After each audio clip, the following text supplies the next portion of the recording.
ليسوا سواء من أهل الكتاب أمة قائمة يتلون آيات الله آناء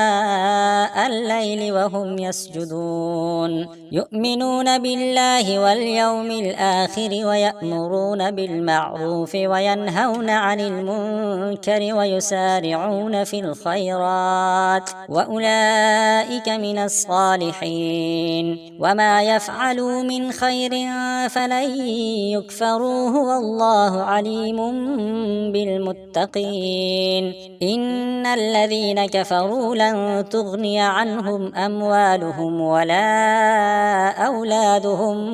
من الله شيئا وأولئك أصحاب النار هم فيها خالدون مثل ما ينفقون في هذه الحياة الدنيا كمثل ريح فيها صر أصابت حرث قوم ظلموا أنفسهم فأهلكته وما ظلمهم الله ولكن أنفسهم يظلمون.